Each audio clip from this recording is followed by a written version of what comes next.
okay? Fine. Say, that's a nice bike.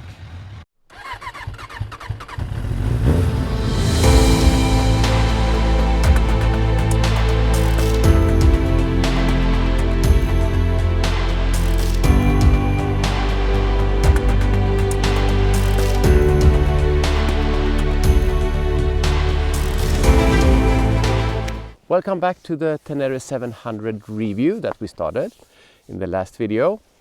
I still have the BMW in the back of my mind when talking about this because, as some of you mentioned, you can compare the BMW to the Tenere, but I'm not actually comparing numbers and bikes. I own the BMW 1200 GS Adventure. I sold it. I bought this one. So why did I do that, and how did that feel? That's what I'm comparing, or so it's the Beamer Robert compared to the Yamaha Robert, I guess. So and I intend to use the bikes for the same type of riding: adventure, exploring, some off-roading, and going places. I need to say that I'm amazed how well the first video did, but yeah, I guess it's the right timing. With you make a video, you write Tenere 700, and then you. Good. Yeah, I guess many of you are waiting for to try the bike out, or thinking of going from a bigger bike to a smaller bike like I did. So it's, I guess we have the attention there. Okay, so I'm not an experienced off-road rider by any means. I have some experience previously from going off-road, the sound of revving engines, but that sound didn't come from the bikes. Yeah, so I did a lot of enduro mountain biking, but you can actually bring some skills from that, mainly moving around on a bike that is moving over aggressive terrain in speed. So I guess I think that's was beneficial for me when I started riding these things. So I'm coming up on 1.5 years soon, first time on an adventure bike. Okay, so about the engine. Combined with what I just talked about, my limited experience, really, it really flatters my skills. It makes me feel like I can go off road and I can really handle this bike, because the engine is very, very smooth and soft when you want it to be, when you're cruising along and looking at everything else but thinking of what you're doing. So you can really go slow and put some power in when you want it. You really get the power when you want it, and so on. So but then if you start revving it up and you want to play and have fun, you get that, and you get that enough. I also, again, let's bring in the KTM, which is like a Jack Russell Terrier. I wants to go all the time. Are we going now? Are we going? But this one is more like a Cocker Spaniel, but a tough one. So about the throttle, there is a gap. The first part, before you get access to the part where the action happens. So there's a slack there, and at first I thought that was a problem, but then I heard someone say, but if you go off-road, that's what you want, and you learn to like it, and actually I have done. So if you look at this part, you can actually see it here. So here's the throttle, and you can see when I pull the throttle that the cable is tensioning. So there's a bit of slack in there, and when I get to the tightened cable, and then I get access to the throttle. So yeah, you can tighten that if you want, but I don't want anymore. I like it. I learned to ride it that way. So it's all cable. Throttle is cable. Clutch also cable. I think it's easy enough to. Mostly I ride with 2 fingers. Let's see if I can get an angle on that. Mostly I ride with 2 fingers, like that. And if it gets really, really rough, I can actually manage to clutch it with 1 finger. I can't do that all day because my finger would get sore, but I can actually, for shorter periods of time, I can manage it on 1 finger. Ooh, this is such a cool environment. It's an old stone quarry, which is now a popular fishing lake, I think it is. Yeah, so it's sort of a Grand Canyon. I don't want to fall over here. Okay, we have the fuel tank. That's a topic, especially when you come from the GS Adventure with almost 60 or 600 kilometers of range. And you end up on this bike with 16 liters, which will take you about 300 kilometers, say half the range.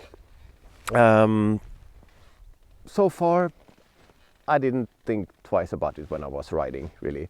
Yeah, you stop for fuel more, of course, but I don't feel limited. If I were to go on a super long trip into remote areas like desert somewhere or Kazakhstan roads where you ride 500 kilometers and then perhaps there's fuel somewhere and you can't count on it, then of course I would bring some extra auxiliary fuel tanks and things like that. But I mean, riding in Europe, just plan for it and it's not an issue. So quality wise, there is a big difference. BMW, even KTM has really nice quality. The Yamaha, and to this price, of course you get some lower quality stuff, but not bad quality, lower quality than on the BMW. So I mean, how hard is that? The main thing, I mean, it's a more rugged bike, and the plastic details and this instrument panel, or yeah, whatever. It actually shakes quite a bit when you're riding. It doesn't rattle or sound anything, but you can see it moving around, and maybe that's a design thing. So I'm just reacting to that. The most embarrassing thing is fueling. You don't want to fuel this bike when people are watching, because you have this lid. You flip it up, pull in the key, and you take this whole thing off. My kid's moped has a more quality tank lid than this, so it really looks silly, and you have to put this somewhere when you're fueling. So it's a really strange solution to the tank lid. I'm sure there's a reason or design behind that. Maybe they could squeeze a deciliter in more or something like that. Other than that, the hand guards, they are there for show or wind protection. They are very flimsy, and yeah, it feels like that if it just falls over here, it would break. So I'm definitely exchanging these for some more quality handguards. Yeah, that's about that when it comes to quality. And now for ergonomics or riding position. Sitting, it's really natural, and besides the seat, which some think is hard, but still the riding position is really nice with a straight back and everything. So I can ride like this for hours without any part of my body aching, I guess. I usually get there's a muscle in between my shoulders, a small one that starts aching after 6 or 7 hours on the bike. It did that on the BMW. I haven't gone that long on this bike yet, but it feels really natural. I can have my shoulders are not in front of my body. They are quite relaxed, hanging down. And standing up is more natural than on the BMW, which I didn't have any bar risers or anything on the BMW. This is completely stock. I haven't even adjusted the handlebar because I think it fits quite well. So really natural standing up, better than the BMW in my opinion.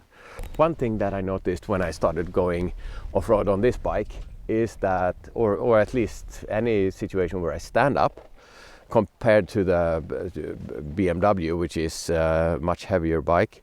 I haven't ridden many other bikes, so I don't know. Of course, a lighter bike is more flickable and so on, but this one really, I can use the foot pegs.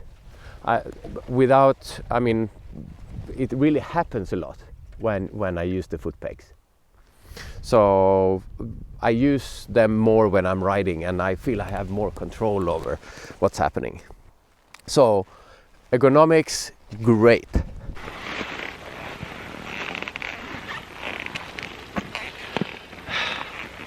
Yeah, I know. I mean, everything I say is great about this bike, and but I like it. What can I say? And I'm doing a video about a guy who likes his bike.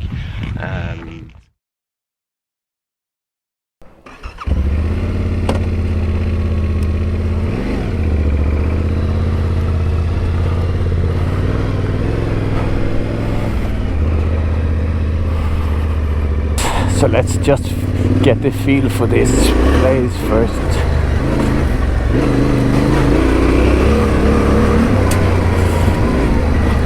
This is the one finger on the clutch part. Yeah, brake and gas. Oh, there's a big one.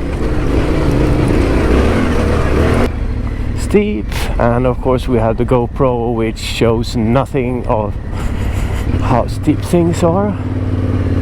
I like this red sand. Oh, this is steep.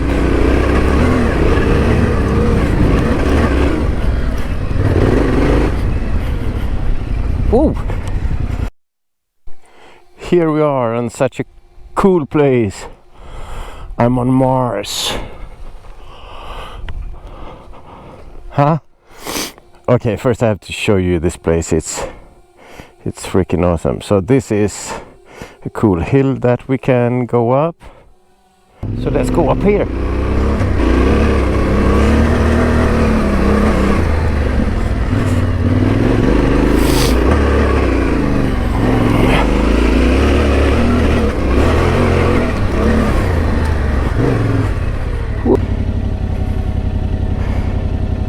There.